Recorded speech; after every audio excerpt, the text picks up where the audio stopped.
शुनक की मदद से मानव ने यति को ठिकाने लगाने की सोच रखी थी, लेकिन शुरुआती तौर पर घायल हो जाने के बावजूद यति शुनक के हाथ से भाग निकलता है। शुनक भी उसके पीछे पीछे लग जाता है। इधर यति को बहलाने के लिए मानव ने अशिका को एक नजदीकी शहर में भेज दिया होता है, लेकिन अशिका जब काफी देर तक लौटकर नहीं आती, तब मानव को उसकी चिंता होने लगती है। मानव विश्वजीत के कहने पर अशिका की खोज में निकल पड़ता है। मानव अपनी टीम को साथ लेकर उस शहर के बाहरी इलाके में पहुंच गया जिसे विलासपुर के नाम से जाना जाता था। यह शहर एक घाटी में बसा हुआ था जिसे चारों तरफ से ऊंची पहाड़ियों ने घेर रखा था। मानव ने जब एक बार सरसरी निगाह से पूरे शहर को देखा तो उसे बड़ा अचंभा हुआ। शहर में दूर दूर तक कोई इंसान नजर नहीं आ रहा था। इंसान तो क्या, शहर के ऊपर से कोई परिंदा भी पर नहीं मार रहा था। मानव ने विश्वजीत के कान में फुसफुसाकर पूछा, विश्वजीत, आपने तो बताया था कि शहर हमेशा चमकता रहता है, यहाँ रौनक बनी रहती है, लेकिन यहाँ तो दूर दूर तक कोई दिखाई नहीं दे रहा। कहीं ऐसा तो नहीं कि आज के दिन बाजार बंद रहता हो? विश्वजीत ने एक गहरी सांस ली और बोला, मुझे यहाँ आए हुए काफी दिन बीत गए। मैं आज से लगभग 20 सालों पहले यहाँ आया था। उस समय मेरी आंखें सही सलामत थीं। उस जमाने में भी यहाँ काफी चहल पहल हुआ करती थी। ये शहर छोटा जरूर है, लेकिन आसपास के कई गांवों का बाजार यहीं लगता है। उस समय तो आबादी भी इतनी नहीं थी, तो बाजार छोटा था, लेकिन सामान लगभग सभी मिल जाते थे यहाँ। जानते हो, विश्वजीत ने आगे रुककर कहा, यह शहर कभी सोता नहीं है, यही इसकी विशेषता है। कुछ दुकानें यहाँ दिन में खुलती हैं, जबकि कुछ दुकानें रात में खुलती हैं, लेकिन व्यापार यहाँ हर समय चलता रहता है। इसलिए तुम्हारी बात सुनकर मुझे बड़ी हैरत हो रही है। अच्छा, मानव ने अपनी आंखों पर जोर देकर कहा, फिर तो ये बड़ी अजीब बात है। ऐसा शहर जो कभी सोता नहीं है, जहां का बाजार हरदम चमकता रहता है, वहां पर ऐसी उदासी, ऐसा सन्नाटा तो बेहद डराने वाला है। इस बात पर अपनी राय रखते हुए सुजल ने कहा, हाँ, फिर तो हमें हमारी समझ से अंदर जाकर पता करना चाहिए कि आखिर बात क्या है। अशिका यहाँ कितनी देर पहले आई थी लेकिन वापस नहीं लौटी। जब यहाँ पूरे शहर में सन्नाटा पड़ा हुआ है तो फिर यहाँ लेने के लिए क्या आई थी? चलो अंदर चलकर देख लेते हैं। ऐसा बोलकर बौना खड़ा हुआ, मगर खड़े होने के बाद भी वो विश्वजीत की कमर तक ही पहुंच पाया था। उसने जैसे ही अपने कदम आगे बढ़ाए, अचानक एक हाथ आकर उसके कंधे पर पड़ा और वो ठिठक गया। जब गर्दन घुमाकर उसने देखा तो पाया कि विश्वजीत का हाथ उसके कंधे पर बड़ी मजबूती से रखा हुआ है। मानव भी ये खेल देखने लगा। विश्वजीत ने सामने की तरफ देखते हुए बड़ी गंभीरता से कहा, चुपचाप खड़े रहो, यहां कहीं जाने की जरूरत नहीं है। तुम लोगों ने सारा दिमाग लगा लिया, मगर एक बात तुम्हारी समझ में नहीं आई। किसी ने सोचा कि यहां का माहौल ऐसा क्यों है? विश्वजीत की बात सही थी, लिहाजा सभी लोग रुककर सोचने लगे। विश्वजीत ने बात को आगे बढ़ाते हुए कहा, इसका मतलब कि यहां कुछ गड़बड़ है। इसका मतलब कि हम लोग दुश्मन के जाल में फंस चुके हैं और अशिका भी किसी मुसीबत में फंस चुकी है। विश्वजीत के इतना कहते ही सभी के होश उड़ गए। मानव घबराकर बोला, ये क्या कह रहे हैं आप? और इतने दावे के साथ कैसे कह सकते हैं कि अशिका किसी मुसीबत में है? अशिका कोई दूध पीती हुई बच्ची नहीं है जो कोई भी उसे इतनी आसानी से बंधक बना ले। और फिर मानव इतना ही बोल पाया था कि तभी विश्वजीत की आवाज फिर से गूंज उठी, अशिका अगर इतनी ही बलशाली है तो फिर वो है कहां? सामान लेने के लिए वो यहीं तो आई थी ना, फिर अभी मिलती क्यों नहीं? कहां गई वो आखिर? है कोई जवाब तुम्हारे पास इस बात का? विश्वजीत ने जब अपनी बात को खत्म किया तो मानव के पूरे खेमे में सन्नाटा छा गया। सचमुच इस बात का किसी के पास कोई जवाब नहीं था। विश्वजीत ने आगे कहा, मानव, आप शुनक के साथ संपर्क स्थापित करो और पता करो कि वो कहां पर है। मानव ने तुरंत ही ऐसा किया और आंख बंद करके शुनक से टेलीपैथी के जरिए संपर्क स्थापित करने की कोशिश करने लगा। थोड़ी देर बाद उसने अपनी आंखें खोल दी और बोला, लगता है उस यति का पीछा करते हुए शुनक काफी आगे निकल गया है, क्योंकि धीरे धीरे मेरा कनेक्शन धीमा पड़ रहा है, लेकिन मेरे ख्याल से वो पूर्व दिशा की तरफ गया हुआ है। विश्वजीत ने तुरंत चुटकी ली और बोला, देखा, मेरा शक बिल्कुल सही निकला। वही हुआ मुझे जिस बात का डर था।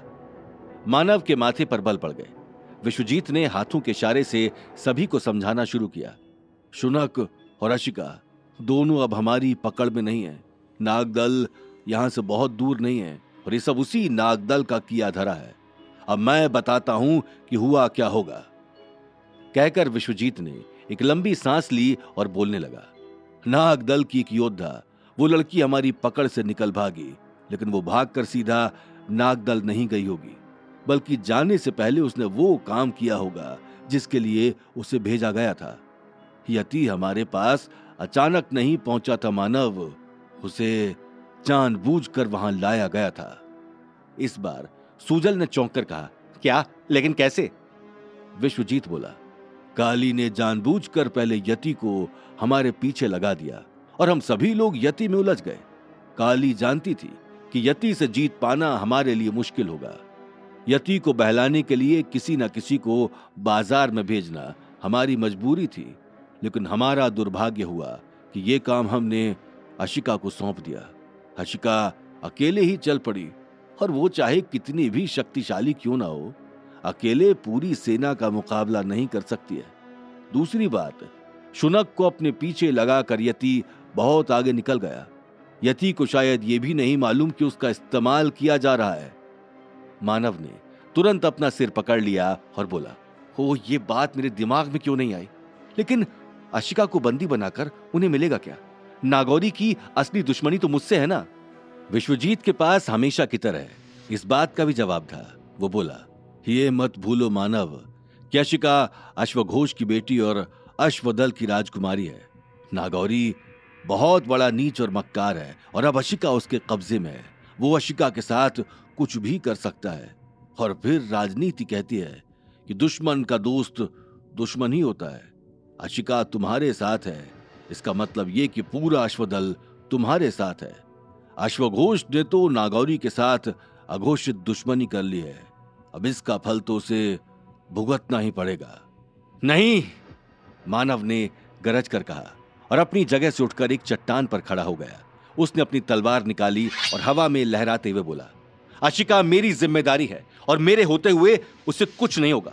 मैं लाऊंगा उसे वापस, वो भी सही सलामत। अशिका भी आएगी और शुनक भी आएगा, और अभी क्या भी आएगा। मैं नागदल पर हमला कर दूंगा। विश्वजीत ने अगर मानव को ना रोका होता तो शायद वो सचमुच ललकार कर विलास नगर की तरफ कूद पड़ता। विश्वजीत ने उसे समझाते हुए कहा, ऐसी गलती भूल कर भी मत करना मानव, वरना हम लोग कहीं के नहीं रहेंगे। समय देखो, रात के 2 पहर बीत चुके हैं। इस समय नाग और भी शक्तिशाली हो जाते हैं, और फिर अशिका भी है कहां पर, हमें ठीक ठीक ये भी तो नहीं मालूम। तो आप चाहते क्या हैं? मानव ने चिल्लाकर कहा, कि मैं चुपचाप यहां हाथ पर हाथ रखकर बैठूं और अशिका को उसके हाल पर छोड़ दूं, उन जल्लादों के बीच में? नहीं।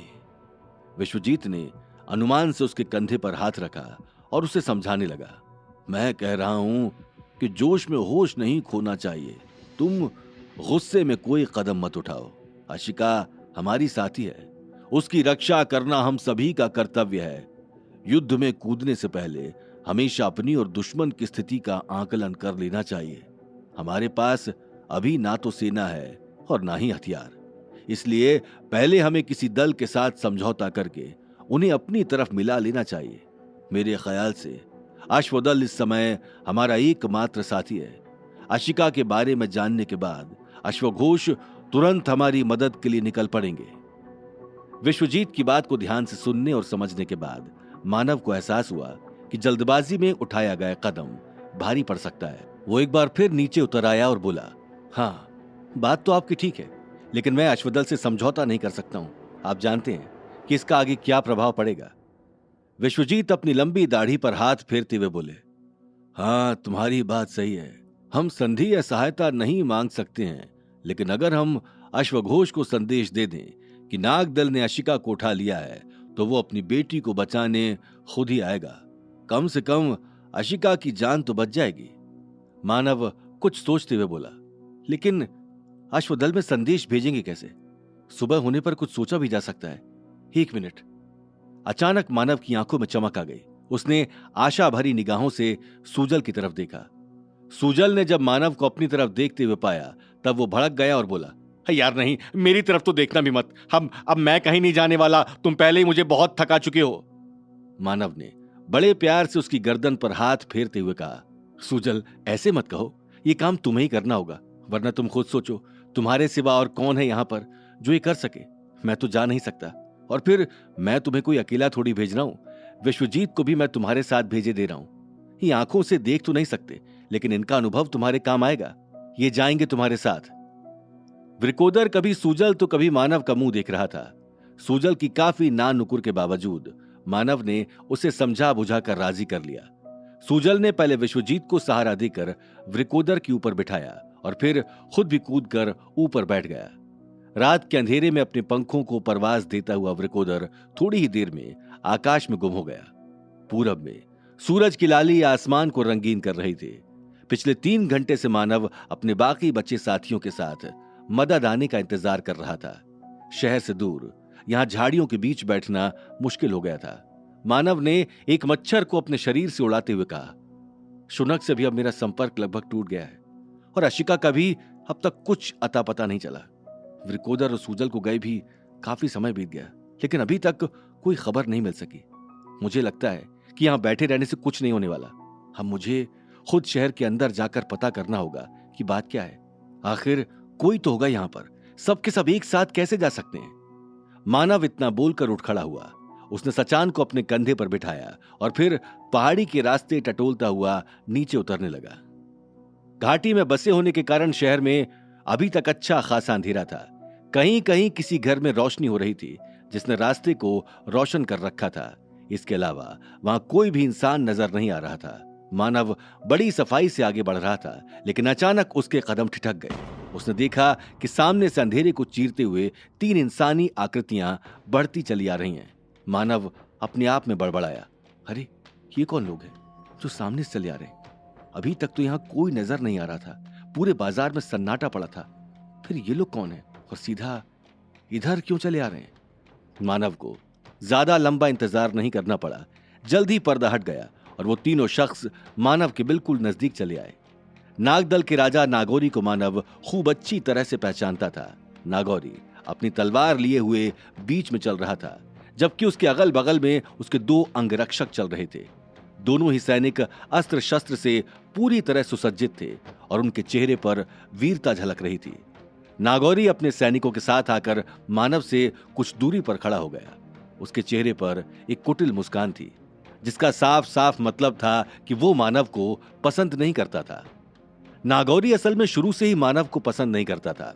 वो रिश्ते में तो मानव का नाना था, लेकिन क्योंकि मानव की मां मनस्वी ने नागदल से भागकर गरुड़ दल के राजकुमार यानी मानव के पिता से शादी कर ली थी, ये बात नागौरी को हमेशा से चुभती रही थी और इसलिए वो मानव को फूटी आंख भी नहीं देखना चाहता था। नागौरी ने रहस्यमयी मुस्कान के साथ कहा, क्या मेरे 3 योद्धाओं को मार डाला तुमने? कैसा बर्ताव करेगा नागौरी अब अकेले पड़ चुके मानव के साथ? क्या आशिका सचमुच नागौरी के पास है? अपने सभी साथियों को खुद से अलग करके मानव ने कहीं गलत तो नहीं किया? जानने के लिए सुनते रहिए पक्षीराज ओनली ऑन पॉकेट FM।